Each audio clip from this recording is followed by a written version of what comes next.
E aí, pessoal, tranquilo? Bora lá, continuar nossa semana 3. Fica o desafio de você tentar montar a linha temporal de como esses vídeos foram feitos. Tá? Aqui que eu vou mudando de um vídeo para o outro. Calma, no outro vídeo vai ficar estranho. Mas bora lá. Então, acabamos lá a representação de coordenadas, representação de momento. Momento só para pontuar, né? Mas agora a gente vai voltar para a ideia coordenada, função de onda, aquela mecânica quântica usual. Então, antes de começar problemas em si, né, vai ser, aí tem a partícula livre ainda essa semana e o oscilador a partir da semana que vem, vamos falar de propriedades gerais da equação de onda, né, de Schrödinger. Então, dela sai a equação de continuidade, que de certa forma é uma consequência, tem uma relação, né, com a estrutura da equação de Schrödinger, né, e a conservação, e te dá a conservação de probabilidade, desde que o seu hamiltoniano seja hermitiano, que de certa forma é um critério da teoria, né? A gente vai ver isso. Aí começam coisas mais específicas, né? Digamos, pormenores. Por exemplo, você sabe que um potencial é definido a menos de uma constante aditiva. Você bota uma constante, é só o que é físico são diferenças de energia. Mas a equação de Schrödinger depende do especificamente do potencial, ela depende da derivada do potencial, ou lei de Newton. Então aqui tem uma questão para ser discutida. Outra questão é que essa mecânica quântica é não relativística. Quando você diz não relativístico, você está dizendo alguma coisa. Deixa eu dar uma baixada aqui. Então, o que significa o quê? Que a sua teoria, digamos, ela é covariante, que eu vou falar sobre isso, mas ela não muda a estrutura, dizendo assim, quando você faz troca entre referenciais inerciais, dentro da relatividade de Galileu, não relatividade restrita. E a equação de Schrödinger depende do tempo, só para a gente acabar. Então, vamos embora. Colocação de continuidade. A gente já definiu essa densidade de probabilidade, né, que é π quadrado. Esse cara vezes um volumezinho infinitesimal é a probabilidade de você achar a partícula em um certo tanto de tempo dentro daquele volume infinitesimal. Daí, vamos supor que está definido esse ρ. Né? Vamos pegar a derivada dele no tempo, para ver o que isso dá. Vamos pegar a derivada desse π quadrado, né, é π estrela π. Derivei π estrela, derivei π, regra do produto. Agora, vamos usar a equação de Schrödinger. Eu estou escrevendo assim aquele operador, né, nessa função, mas isso aqui é só um jeito compacto de escrever a equação de Schrödinger na repressão de momento. Né? Então, esse H operador é menos H cortado ao quadrado, 2m Laplaciano ao quadrado, mais V de x. Então, você tem essa equação que eu vou substituir aqui, equação de Schrödinger, e para o conjugado, eu vou tirar o conjugado dessa equação. Né? Então, aqui vai ficar conjugado.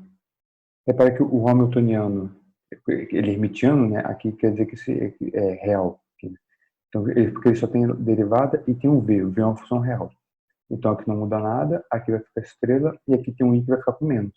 Então, isso aqui vai mudar. Então, substituir aqui e aqui. Então, na primeira, ficou esse cara com menos, e aqui o π estrela.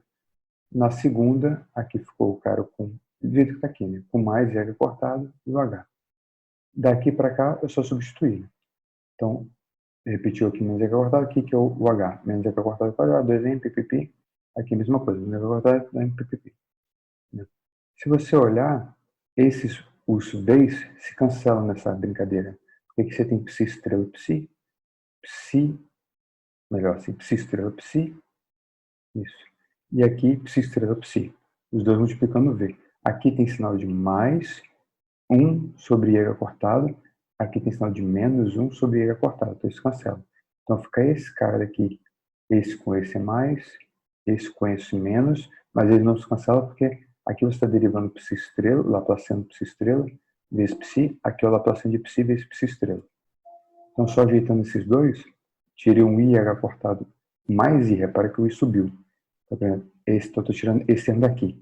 Porque aqui tem o menos, mais o i embaixo, então o i subiu ficou mais. Então, olha, é π estrela Laplaciano de π. Então, o primeiro termo é o segundo da linha anterior, e esse daqui é esse daqui. Isso aqui não é difícil ver, que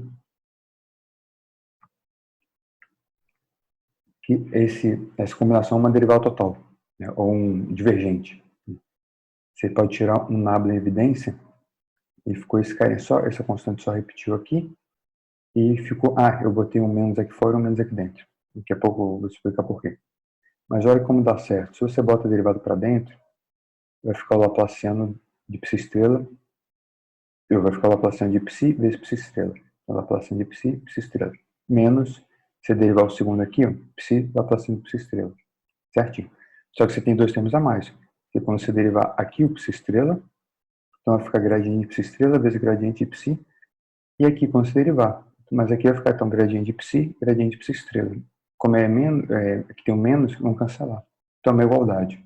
Aqui vai ficar uma igualdade. Esse termo aqui todo, aqui até está escrito errado, né? Esse daqui deveria vir então até aqui, do jeito que eu escrevi, né? Esse termo aqui dentro, todo é J. Vai definir como J.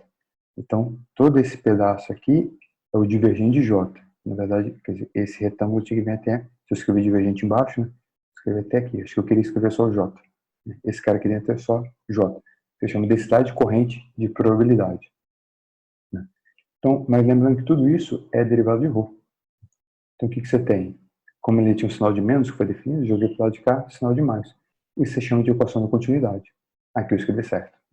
Então, ρ é o módulo quadrado de psi, e o J é essa combinação aqui. Se você for olhar, é duas vezes, ou menos duas vezes, né? Ou melhor daqui, duas vezes a parte imaginária disso, H cortado dividido por M. Tem lugar que escreve assim, porque repara que um termo é conjugado do outro. Então, um número complexo menos o conjugado dele. Então, dá duas vezes a parte real. Né? Então, a parte real, a parte imaginária desse aqui, desculpa. Então, número complexo menos o conjugado dele.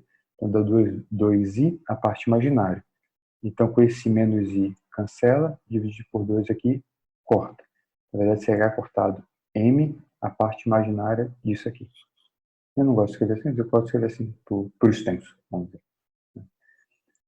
Se essa equação é continuidade, no final de contas, lembra quando a gente falou que o operador hamiltoniano lá na segunda semana, ele é hermitiano, então preserva a norma de psi, né? O psi de t é uma constante que você pode, então, você pode normalizar igual a 1, isso está a interpretação probabilística.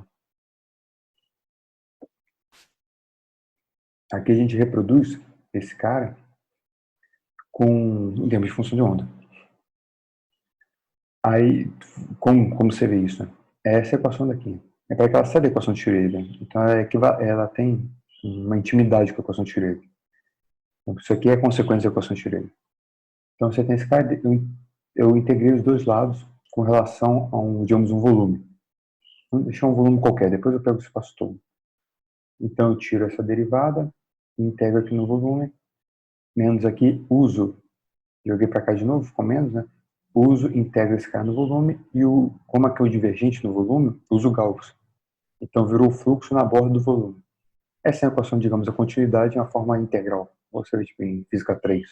Né? Aqui seria física 3, aqui é T1. Né? Se você está, talvez, um pouco esquecido, o que simboliza essa equação? Essa equação é uma coisa assim. O ρ é a densidade de alguma coisa. Se esse cara obedece a equação de continuidade, esse seria um fluido, né, isso aqui seria um fluido incompressível. Veja assim, você não dá para você, digamos, mudar o volume dele sem mexer no número de constituintes. Né? Digamos, você pode pegar, sei lá, um ar, tem 500 zilhões de moléculas ali e dar uma apertada. Então o volume mudou, mas continua 500 zilhões de moléculas ali dentro. Né? Então você mudou o ρ. Você mudou o ρ mudando esse volumezinho dele.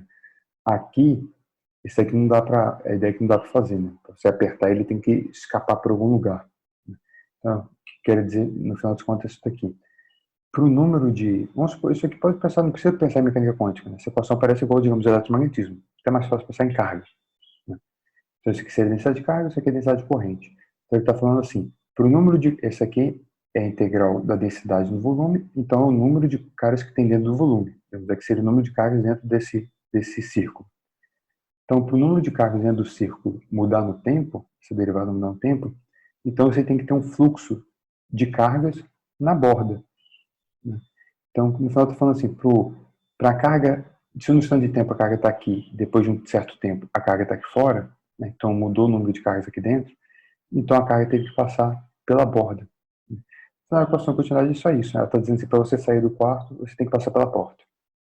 Você não pode aparecer na sala. É isso. Então você tem que, para você mudar a densidade do cara dentro do volume fechado, o cara tem que sair pela borda do volume.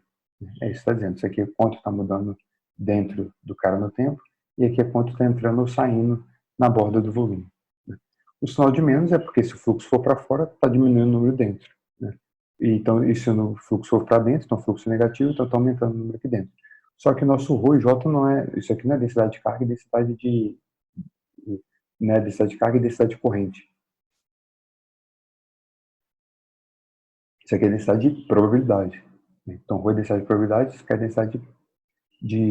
densidade de corrente de probabilidade.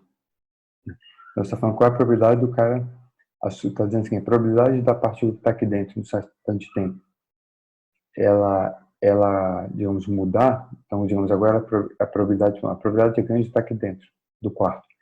Depois de um tempo, a probabilidade é grande de ela estar na sala.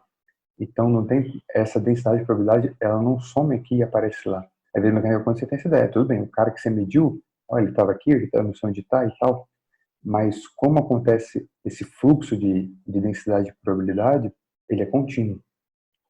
Então, para a probabilidade que era grande aqui, depois de 10 segundos ser grande na sala, então teve que ter uma corrente de probabilidade que foi continuamente, saiu daqui, passou pela porta e chegou na sala. É isso. Essa equação é isso. Como eu estou assumindo, como eu tenho minha interpretação probabilística, né, a gente está assumindo que essa integral daqui vai dar uma constante. Poderia ser qualquer número, mas como eu posso sempre, o número que der aqui, como a equação de Schrödinger é linear, você pode esconder esse número no psinho. Você pega a equação de Schrödinger e pode multiplicar por C, todo mundo, e absorver esse C em psi. Então, se der esse número aqui 42, eu posso dividir esse número aqui e esconder aqui dentro, de psi e psi estrela. Então, você pode fazer 1 para a ideia de 100%. Né? A ideia aqui eu não estou integrando em qualquer lugar, estou integrando no espaço todo. Qual é a ideia que está dizendo? Quando eu integro no espaço todo, a partícula está em algum lugar. Então, a probabilidade de encontrar a partícula no espaço todo é 100%. É isso que você está dizendo. Então, se você integra no espaço todo, esse cara deu 1, né? Ou seja, deu constante. Então, quando você derivar, vai dar 0. Então, tem uma implicação do lado de cá. Então, o fluxo na borda do espaço, da densidade de corrente tem que ser 0. Então, está dizendo assim que na borda, no fim do mundo, não pode, como necessariamente a partícula está dentro do mundo, no fim do mundo não pode ter fluxo saindo. Essa partícula pode estar fugindo ou nem aparecendo partículas do além entrando no seu sistema. Você trabalha com muita função de onda que não obedece a isso, mas tudo bem. Mas a ideia é essa, para preservar sua probabilidade. E se você escreve explicitamente aqui o J, na volta aqui, deu isso. Se você lembrar, aqui eu assumi que a interpretação probabilística está certa e cheguei aqui. Mas se você lembrar, igual que a gente fez na outra conta na segunda semana, eu chegava aqui quando eu assumi que o Hamiltoniano era hermitiano. Né? E você pode fazer aqui também. Na verdade, se você impõe que o Hamiltoniano aqui em reversão de coordenadas é hermitiano, a sua condição é exatamente essa. Né? Aí daqui você faz a volta. Isso é isso, isso é isso, esse cara é 0, então esse cara tem que ser constante. Né? Então, realmente, o Hamiltoniano ser hermitiano que garante a interpretação probabilística. Por isso que é tão importante isso. Mas pode falar, mas o que significa operador ser hermitiano aqui? Porque aqui não estou usando as coisas braquética, aqui tudo é função, né? Funções suaves, contínuas, que você deriva e tal, e por aí vai. Né? Essa conta eu não vou fazer para o Hamiltoniano, não. Você pode fazer. Mas eu vou fazer aqui para o momento. A coisa é análoga. Então, o que significa eu falar que um operador é hermitiano aqui na nossa repressão de coordenadas? Né? Vamos fazer com o momento. O que significaria esse momento? O momento ser hermitiano é isso. Né? O operador só faz sentido operando em alguma coisa. Né? Então aqui pega esse sanduíche. Como ele tem que ser hermitiano, ele tem que atuar igual na esquerda e igual na direita. Então, necessariamente tem que fazer um sanduíche. Um sanduíche, isso. Então vamos fazer para o P. Aí vai dar uma condição. Aí depois você faz como exercício para o H, aí vai dar exatamente aquela condição que estava no finalzinho do slide anterior. Então como fica isso aqui para o P? Vou me ajeitar aqui. Como é que eu boto isso em repressão de coordenadas? Vamos supor que aqui eu coloco 1 aqui e escrevo a completude. Então fica um, deixa eu botar aonde? Então vou botar um aqui, melhor, né? Então aqui vai ficar x, bra, psi, cat x, que é o psi estrela. Aqui vai ficar bra x, pi, cat psi. Então isso é menos i cortado, derivada i de psi. Do lado de cá, como esse cara está operando aqui, para a esquerda, eu vou botar um 1 aqui. Eu vou botar então a integral. Aqui vai ficar um bra e um cat e um bra, né? Então vai ficar o bra x psi, que é o psi. Aqui ficou o psi, pi adaga e o cat x. Então, bra psi, pi adaga, cat x é o conjugado do contrário, né? De x, de bra x, pi, cat psi, tudo isso conjugado. Então, tudo isso é isso conjugado. Na verdade, você dizer que é para que, por isso que sempre é importante lembrar, nosso vídeo vai ficar enorme, até mais de meia hora. Sempre é importante lembrar, quando a gente fala com operador hermitiano e tal, no final das contas a gente vai ter que trabalhar com função de onda, com alguma coisa concreta para calcular. Esse é muito formal, você falar que H adaga é igual a H, P é igual a P adaga. Isso aqui vamos ver que dá restrições, dá condições sobre as funções. Não é qualquer função que satisfaz isso. Isso aqui é então não é trivial. Então, na verdade, estou dizendo que essa integral tem que dar essa.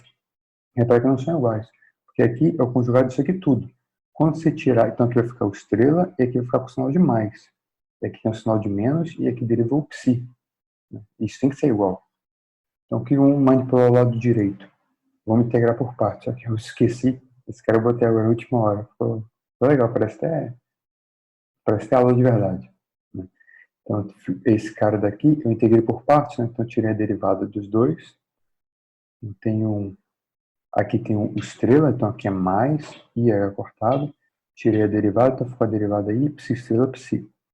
E aqui eu acabei não consertando. Aqui é psi estrela, psi. Aqui não tem psi. Apaga esse psi aqui na sua cabeça.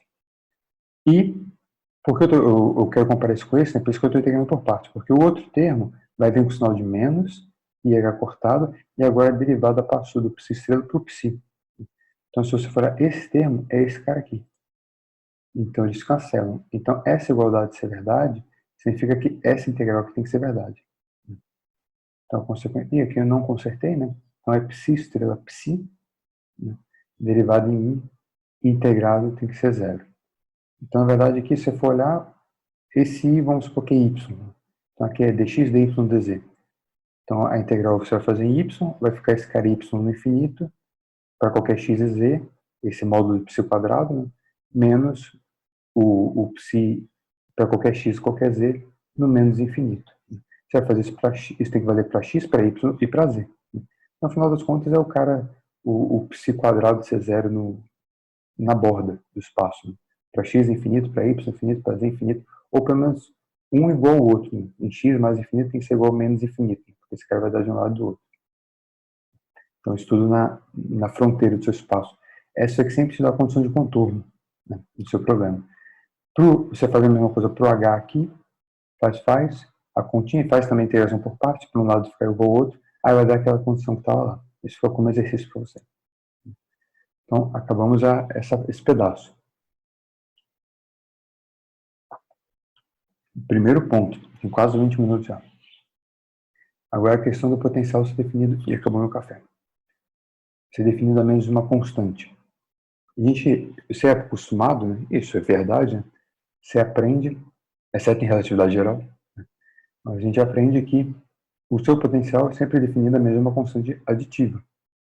Quer dizer assim, esse potencial daqui e esse potencial, eles são fisicamente equivalentes, né? Então, esse daqui é esse de baixo, e esse daqui é esse daqui. Então, você só pegou e levantou, né? Aqui o mínimo do potencial, nesse azul, está em zero. Nesse meio amarelo aqui, o mínimo dele está em V0. Né? Então, você só ajustou, digamos, o mínimo do seu potencial. Por que isso é normal? É muito padrão fazer isso em mecânica clássica. Porque sua lei de Newton, ela tem a derivada a sua força é o gradiente de V. Então, o gradiente de V', o gradiente de V, é a mesma coisa, porque isso aqui é uma constante aditiva. Quando você derivar, não considera nada. Mas o problema é que, quanticamente, a equação de Schrödinger não tem força, tem potencial. Então, se você simplesmente muda, bota uma constante aqui, você muda a equação diferencial que você tem que resolver. Consequentemente, você mudou psi. Então, eles são fisicamente equivalentes? Ou o que tem que fazer? Como a gente lida com isso? A questão é que, realmente, você tem que mudar psi, mas tem que mudar psi de um jeito muito específico. Então, vamos supor que esse cara ou melhor, você tem uma equação de Schrödinger com esse potencial, esse cara daqui é a solução daquela equação para aquele potencial. Se o seu potencial foi isso, esse cara daqui é a solução da sua equação com o potencial, você acrescentou um V0 no potencial. Então, esse daqui é a solução sem um V0 e esse cara é a solução com um V0. Então, na verdade, o que muda é uma fase, essa fasezinha aqui de T. Isso é para uma transformação de calibre. Você vai discutir isso mesmo em quântica 3, na parte de campo eletromagnético. Depois a gente discute aqui a implementação que acontece essa fase, mas é mais ou menos fácil de ver. Na verdade, você está mudando mudando a sua energia, né? Onde você está, digamos, fixando o mínimo de energia, por exemplo. Fisicamente, as diferenças de energia continuam as mesmas, né? Mas você mudou a energia para uma cara de tio. Você sabe que na sua função de onda, os níveis de energia aparecem como exponencial aqui, do tempo com E. Na verdade, é isso. Você acrescentou essa constante, então muda essa constante na energia. Mas ok. Então vamos verificar que essa transformação funciona. Eu quero dizer assim, suponho que você tem, quer dizer, eu conheço esse cara que é a solução quando eu tenho V. E eu vou mostrar que esse cara com essa fase é a solução quando você tem V mais V0. Então, primeiro, quando você tem isso, no lado esquerdo da equação de Schrödinger, você tem IH cortado derivada no tempo. Então, quando você colocar esse cara que tem a fase, uma hora você vai derivar o psi, vai ser a fase, outra hora você vai derivar a exponencial, vai cair menos i com i, cortou h cortado, e saiu o V0. Então, deu o V0, repetiu a fase e ficou isso aqui. Joga na equação de Schrödinger. Esse é o lado esquerdo, mudou isso. No lado direito, quando você botar essa equação e o potencial V mais V0, toda a fase no lado direito, ele vai fatorizar, vai sair na frente. Porque aqui nada deriva no tempo. Então, ficou simplesmente a equação, aqui o psi, que eu já sei que é a solução sem o V0, e aqui apareceu esse V0 a mais.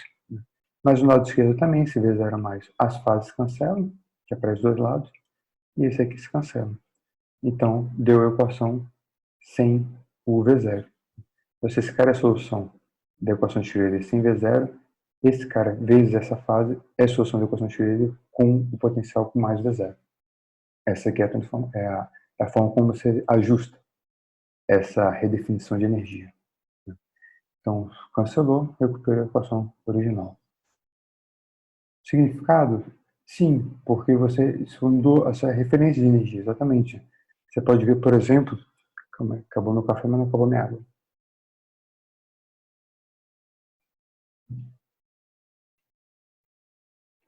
Você, digamos, tem um valor médio da energia. Então, um valor médio de qualquer operador, psi estrela, operador psi. O operador energia é isso aqui, IH cortado derivado no tempo. Né? Mas o Hamiltoniano, que é o menos zero cortado quadrado, 2 m, mas a equação de Schrödinger é isso, energia igual ao Hamiltoniano. Né? Mas tudo bem, você pode botar o Hamiltoniano aqui e vai dando mesmo, só que lá é meio muito fácil ver. Né? Aqui é a fase que eu mostro um papel. Então, se você tem, vamos chamar de psilinha, o cara que está deslocado, né? Só para diferenciar, né? Esse aqui é o V', que é o V mais V0. Esse aqui é a sua energia na referência com V0 igual a zero. Então, como é que você calcula a sua energia? Na referência onde digamos, o mínimo do seu potencial, ou o seu potencial está com outra referência, né? Que você acrescentou esse V0. Então, botou esse aqui, então é linha, aqui é psilinha, psilinha. Então, psilinha é esse cara aqui. Aqui é conjugado, então ficou com mais. Aqui exponencial de menos e é cortado ok. Vai derivar, uma hora você vai derivar esse, então as fases vão cancelar, vai repetir toda a equação igual está aqui em cima, sem linha. Então vai dar a energia com referência sua referência antiga, sem o V0. E quando você derivar aqui o tempo, o derivado exponencial, vai cair aqui, cortou H cortado, vai simplesmente ser um V0 na frente, uma constante, depois a fase cancela, integral de psi estrela psi, com considera que está normalizado a 1. Então você me dá V0. É o que você espera, a ideia. Então quando você acrescenta você mexeu o potencial com V0, você mudou aqui sua energia, acrescentou uma energia com V0. Repara que a diferença de energia para esse cara e para esse cara não dá a mesma coisa. Você tem uma diferença de energia com valor médio psi'1 menos psi'2, vai dar o mesmo cara que você fizer o valor médio de energia aqui de psi'1 menos psi'2, né? Porque esse V0 vai cancelar na diferença de energia. Então calamos a parte, essa é mais rapidinho. Aqui tá, acho que vai demorar uns pouquinho também. Parte mecânica, por que você diz que esse cara é mecânica quântica não relativística? Né? Porque mecânica não relativística significa covariância com relação a transformações de Galileu. Né? Então, isso aqui é a relatividade de Galileu. Qual é a ideia? Né? Você faz relações entre referenciais inerciais, corpos livres. Né? Por sinal, se você quer falar uma boa discussão sobre corpos livres, procura no YouTube. Um cara bom, um cara legal. Um pouco grande, mas é legal. Então, você tem um referencial K e um referencial K'. Beleza. O referencial K' está se movendo com relação a K, movimento retilíneo uniforme e tal. Velocidade de V aqui. Supõe que quando T é igual a 0, o K' estava passando pelo K. Né? Então, ele passou pelo K e foi embora. Então, por isso que no instante T, aqui para o K, a posição do K', essa posição R, é VT. Né? Então, os dois referenciais estão observando no instante T, para esse cara, e T' para esse cara, um volume, um cubinho aqui do espaço. Né? E para saber isso, vamos supor, ele quer saber a probabilidade do cara estar aqui, né? A partícula está aqui, tanto esse quanto esse, por exemplo. Então, como é a transformação de Galileu? Né? Então, esse vetor descrito para o K' aqui é x', aqui é x. Qual é a relação dos dois? Né? Esse cara é V, que conecta, R conecta os dois. Então, R mais x' é igual a x. Então, R mais x' é igual a x. Isso. Então, x' mais R é igual a x, tá certo. O Rzão é VT, linha. Aqui eu estou escrevendo linha porque todo mundo na direita é linha, na esquerda eu estou escrevendo sem linha. E porque T é igual a T'. Se assumir que o tempo é absoluto. Esse é o erro de relatividade de Galileu, né? Relatividade não relativística. Então, se isso aqui beleza, é verdade, né? A velocidade só derivou, né? Então a velocidade é uma constante, a diferença, e a aceleração é a mesma. Então a lei de Newton não muda. Né? A lei de Newton é a mesma para os referenciais inerciais. Agora a questão é que em mecânica quântica não aparece segundo derivado, não tem aceleração. Né? Você tem a equação que tem a derivada em t e segunda derivada em x. Na verdade, você vai precisar desses dois caras aqui. Aí vamos ver como é que fica. Né? Repare que o volume d3x' é o mesmo que a relação entre posição x e x'. Esse aqui é um volume ao tempo fixo. Né? Então, a tempo fixo, a diferença de x e x' é uma constante. Então, só para falar que o volume aqui para os dois é o mesmo. Não tem contração de espaço, é igual a relatividade. Então, isso aqui tudo é o que se diz que não, uma teoria para ser não relativista, ela não pode mudar a estrutura das suas equações quando você faz essa transformação. Agora, você tem que ver o que acontece com a equação de Schrödinger. Para a equação de Schrödinger, lembra que a gente precisa do Laplaciano e da derivada no tempo. Então, aqui desse slide, eu só mudei joguei, ali estava escrito x na esquerda e x' na direita. Aqui eu escrevi x' na esquerda e x na direita, que eu vou precisar assim, só joguei os caras para o outro lado. Então era x igual a x' mais vt', joguei para o outro lado, então x' ficou x menos vt', mais t', então ficou t aqui. E aqui eu só joguei para o outro lado, beleza. Mas eu só preciso dessa primeira e da última só. Por quê? Suponha que você tem a equação no referencial K. Então, tudo está escrito na equação de Schrödinger, ninguém tem linha. Você quer escrever essa equação agora para todo mundo com linha. Então, por exemplo, como é que você faz isso? Você tem que fazer a regra da cadeia. Aqui, né? Então, o que é a derivada de x, que aparece nessa equação, é derivada de x', derivada de x' com relação a x, derivada de x'. Eventualmente x é função, pode ser função de, aqui esse cara é x, pode ser função de x, y, v e t. E, melhor, o x sem linha pode ser função de x', y', z' e t'. Ou o inverso, na verdade eu fiz o inverso. Maravilha, cara. Então, falar aqui, de novo. Digamos aqui, repara que nessa você precisa do cara com linha derivado com relação ao sem linha. Então, os caras com linha, você tem x', y', z' e t', todos com linha. Você precisa derivar todos esses com relação ao x que você tem. O derivado de x' com relação a x, derivado de x', derivado de t' com relação a x, derivada de t'. Mas quando você deriva o t' com relação a x, t' está aqui. Esse cara daqui não depende de x, né? Então aqui não dá nada. Derivada de x' j com relação a x, essa equação aqui. X' j, aqui é xj, vj. Esse vj é constante, aqui não vai dar nada.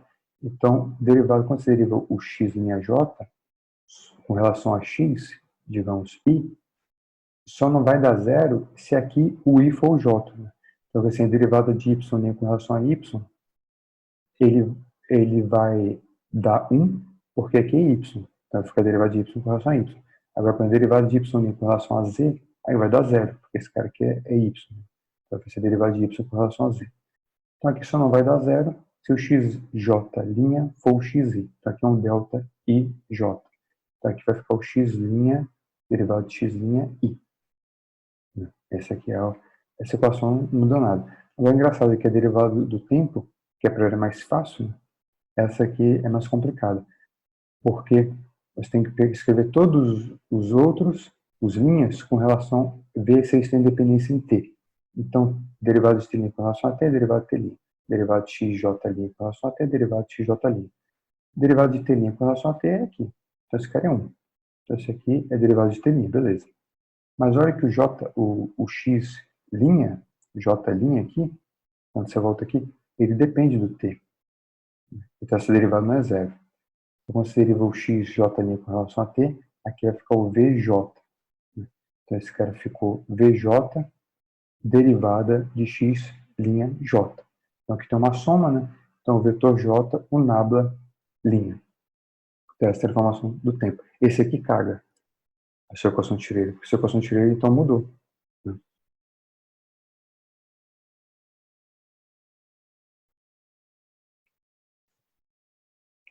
Então, vamos ver como é que você pode fazer. Né? Então, esse cara, se ele mudou, sua função de não tem que mudar. Né? Então, você tem um estado, quando você projeta, aqui o importante, só para comentar assim, um referencial inercial, ele descreve lá, você pode observar qualquer ponto de espaço. Então, esses autovetores, essa base aqui, são os autovetores do operador x no referencial k. Esse cara são os autovetores do operador posição no referencial k'. Certo? Mas os dois são bases. Né? Então, digamos, a priori, tem que existir um operador unitário que relaciona os dois. Aqui eu botei a adaga só porque depois eu vou precisar do inverso. Só botei a adaga porque eu quis. Né? Então, supor que existe um operador unitário, que todo mundo quer linha, relaciona o cara que não tem linha. Então, o que é a sua função? Você tem um estado, aquele estado psi, aquele ket psi, ele é abstrato, não tem nada a ver com o sistema de referência. O x e os linha que são um sistema de referência. Então, quando você escreve psi de x e t, você está braquetando esse cara com x. Mas se você quer saber como é que esse cara braqueta com linha, você usa essa relação. Então, por isso que eu botei a adaga aqui, porque esse cara daqui é o bra, aqui é o ket. Então, pega esse cara em termos de bra, então vai ficar aqui u, sem a adaga. Essa é a brincadeira. Só que o u, poderia ter escrito aqui em cima já, né? Ficou bobo, né? O u, ele é um operador unitário, né? Então ele pode ser escrito como exponencial de operador hermitiano. E esse operador só depende de x'. Mas esse cara é o autovetor de x'.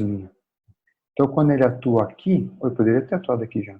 Então quando ele atua aqui, vai dar o autovalor. Então esse cara daqui é número. Número aqui é função, não tem mais operador, é função de x', a priori t, aqui eu esqueci da linha, né? Desculpa, aqui é t' também, todo mundo com linha.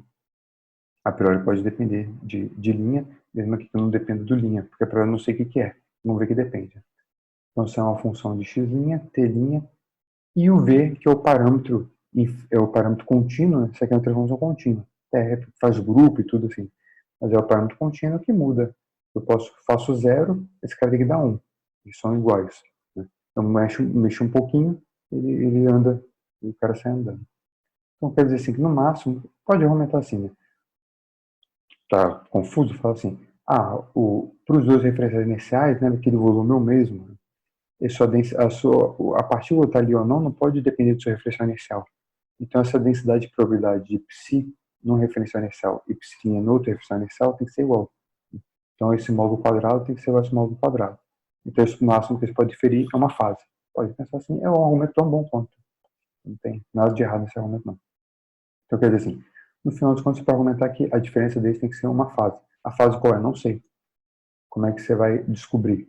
Jogando a equação e forçando que um cara sem linha é solução da equação com sem linha, com aquelas derivadas sem linha, e o cara com linha é solução da equação tudo com linha, as derivadas com linha. Isso tem que me dar uma equação para o f, eu vou determinar quem é f.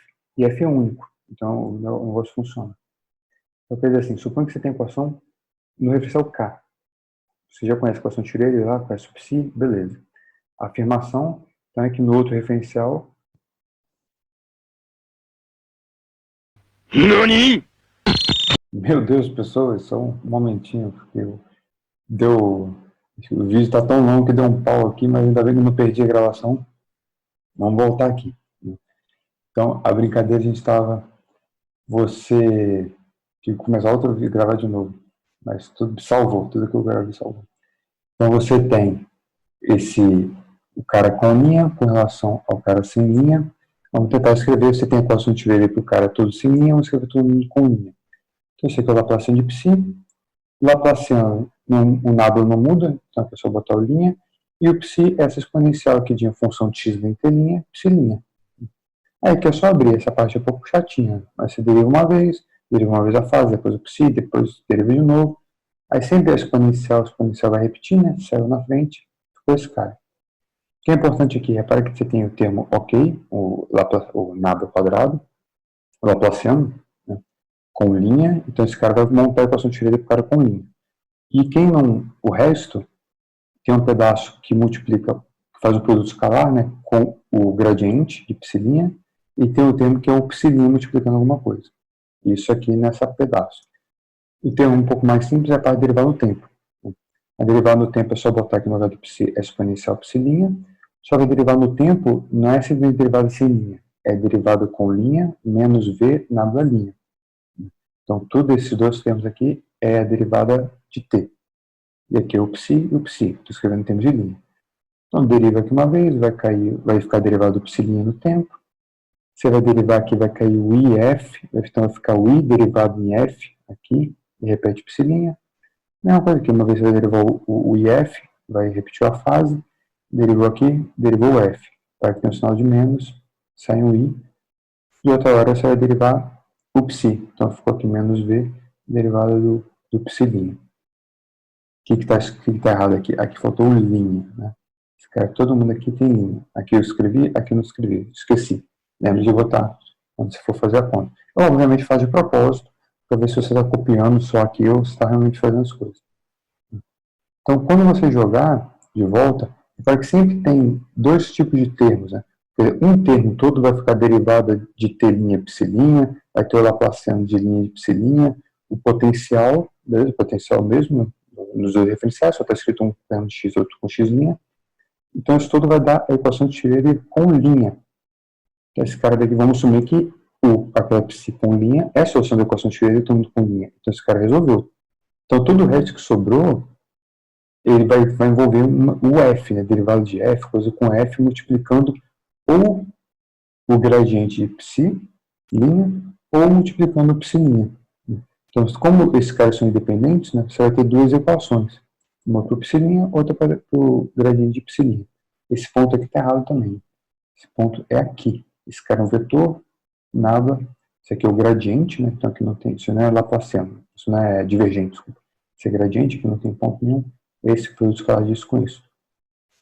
Dessa primeira equação, ela te dá simplesmente isso. Então, gradiente de F, gradiente de linha de F dá essa constante.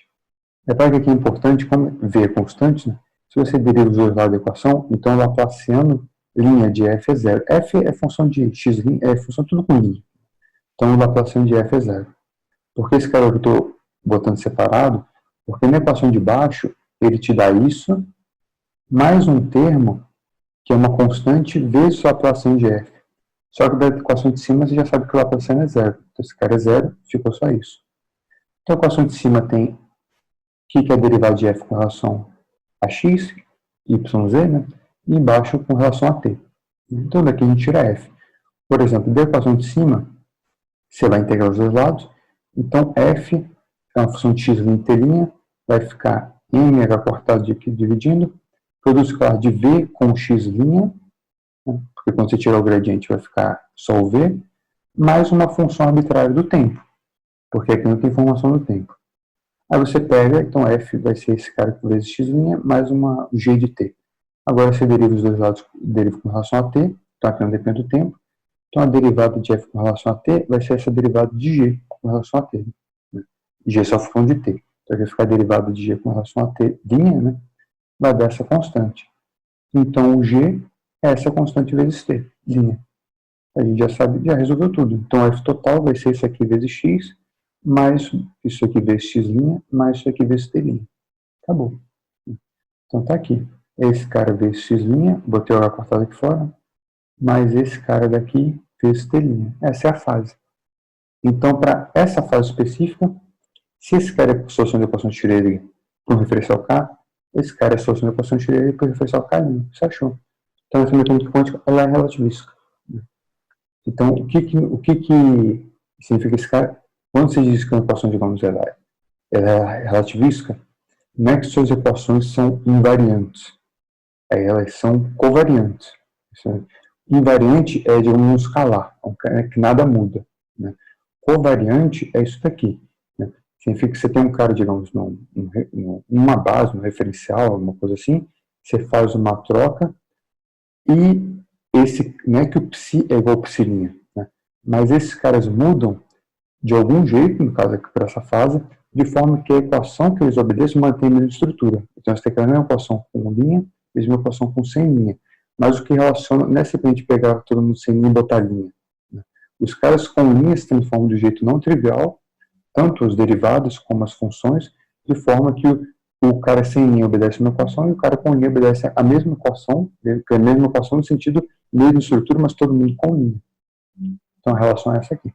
Se você quiser escrever, isso aqui não é muito interessante, mas sim, seria escrever o psi' em termos de quantidade de referencial K.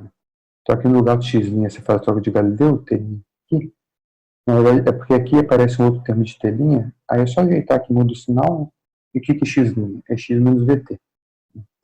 Então seria o referencial K', esse aqui é o K, e aqui o cara do K', mas todo mundo escrito em termos do K. Não sei, pode ser útil, né? Mas a relação é essa daqui, né? Então de um lado você tem todo mundo num referencial, que seria o K, do outro lado todo mundo em outro referencial, que seria o K'. Então tá aí, transformação de Galileu. Um jeito, tá grande esse vídeo, vai dar quase uma hora. Um jeito para fazer. Eu achei que se dividisse ele ia ficar curto, mas deveria ter dividido. Agora vai ficar assim mesmo. Você vê os pedaços lá. Eu posso fazer um vídeo de 3 horas.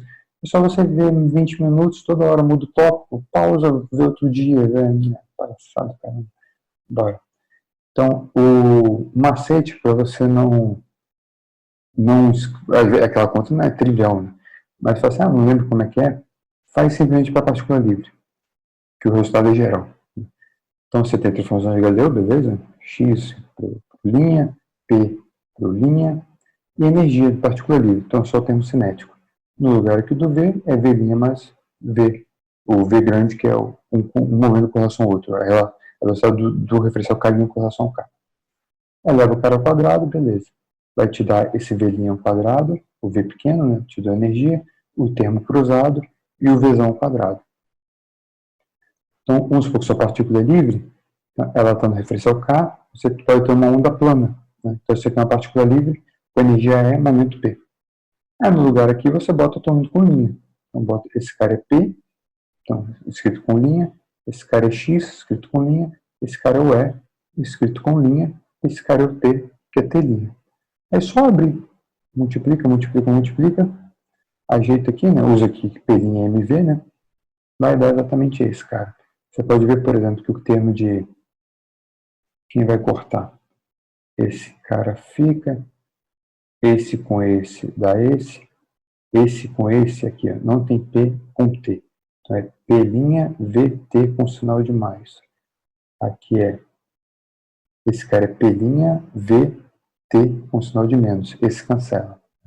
Então só tem o termo com V, V e X, e V quadrado com T. Né? Esse daqui, V ao quadrado com T. Fica esses dois. E o E', eu botei aqui junto. O E' está aqui. E aqui ficou, então, o P' com X' e o E' com T é a parte do livre, do linha. Repare que é a mesma fase do outro. Esse resultado é geral, não poderia ser, mas ela poderia ter feito só essa conta. Nada daquela conta de equação de Schrödinger. E, digamos assim, que o Landau faz. Provavelmente é certo. Você só precisa saber como muda uma onda plana, porque independente do seu problema, né, qualquer função de onda, ela tem transformada de Fourier. E a transformada de Fourier é a função de onda na representação do momento. Então, e quando você faz isso, na verdade, você está expandindo o cara em onda plana. Então, como esse cara se transforma, é como esse cara se transforma. Esse é um argumento bem malandro, né? Mas acho que didaticamente é legal fazer aquela conta, mostrar essa equação e ver que a equação fica covariante, né? Do jeito que ela muda, para tudo dar certo. Um exemplo dessa brincadeira de trocar referenciais, porque isso assim, então a função de onda mudou, não mudou nada, porque só mudou a fase, não, mudou. Né? Mudou a referência. Né? Igual quando se faz a constante lá. Por exemplo, suponha que você tem um valor médio P, no referencial K. Então está definido aqui. Vamos escrever essa mesma quantidade no referencial K'. Né? Mas eu já tenho a quantidade calculada em K. Então aqui no psi, no psi, eu vou botar essa fase, psi'. Todo mundo agora é linha. O nádua é nádua linha. E aqui ficou o conjugado do psi, então aqui é psi', aqui trocou a fase. Você vai derivar aqui uma hora, você vai derivar o psi', então vai dar, e as fases vão cancelar, vai dar exatamente a definição do valor médio do momento no referencial K'. Outra hora você vai derivar a fase. Então aqui isso depende do tempo, não vai dar nada. Aqui você vai derivar esse x. Então vai ser esse MV. I com menos I cortou, H cortar dividindo, multiplicando, cortou. Então vai sair um MV na frente e a integral de psi' é psi. Psi' estrela, psi'. Vamos dizer que está normalizado é 1. Então, olha, deu o valor médio no referencial K, o valor médio no referencial K' mais MV. Que é o resultado clássico, né? P é P' mais MV. Então é isso que a fase faz. E tá certo. Então não tem problema mudar a fase, tem que mudar a fase. Porque eles não concordam, o K e K' não concordam com o valor do momento, por exemplo. Então tá certo a brincadeira aqui. E só para acabar, para juntar tudo nesse vídeo, né? Tudo que é geral está nesse vídeo. O próximo vídeo, eu falo daqui a pouco, deixa eu rabar aqui. Então, sua equação de Schrödinger dependendo do tempo, suponha que você tem um autovetor, a equação de alto valor para o Hamiltoniano, né? Então o seu psi, seria assim, o seu psi de t, a ideia, vamos supor que ele esse cara daqui não depende do tempo, né? Então você pode fazer esse cara dependendo do tempo atuando no operador de evolução. Mas se esse cara é o alto estado da energia, o operador de evolução é exponencial do Hamiltoniano. Né? Então o Hamiltoniano vai atuar aqui e vai ficar um número, energia. Então essa aqui é a sua equação o operador de evolução atuando no alto vetor do Hamiltoniano. Se você bota essa equação em representação de coordenadas, é o que se chama de equação de Schrödinger, independente do tempo. Essa equação daqui. A questão é que esse cara é um operador hermitiano, né, e esse cara é real, e são ortonormais, então ele forma a base. Né? Então, aqui eu botei um E só para dizer que é a solução dessa equação, né, por esse alto valor. Então, essa soma aqui, se for contínua integral, ok? Isso aqui forma a base, então isso aqui é uma solução geral dessa equação de Schrödinger. Por isso que, na verdade, a gente sempre resolve essa, né? Aí depende do tempo. Tudo bem, porque a combinação linear desses caras é a solução da equação completa. Fora a questão de ser só C. Né? Às vezes só essa equação de alto valor não é suficiente. Se você tiver degenerescência, aí você precisa de outro, beleza? Então aqui, digamos, você vai ter mais números quânticos. Né? Mas a energia está embutida. Essa estrutura aqui se mantém. A energia é legal, usar o autovetor da energia, porque a evolução temporal fica simples, né? Cada autovetor de energia é só botar a exponencial da energia correspondente. Energia aqui com T correspondente, que você sabe como. Então, você dá a condição inicial, depois você deixa esse cara andar no tempo, é só colocar as exponenciais no tempo. Então, você sabe como a função de onda está correndo. Agora, finalmente, acabamos, né? No próximo vídeo, é mais ou menos quase a mesma coisa, principalmente o comparo do começo, né? Que as condições para o cara ser hermitiano ou não e outras coisas, mas só em uma dimensão. Porque uma dimensão um pouco particular, um pouco mais simples. Então chega, pessoal. Meu Deus, acho que é o maior vídeo de todos os tempos aqui. Falou, pessoal, até a próxima aí. Falou, pessoal, até a próxima aí. Fui. Tchau.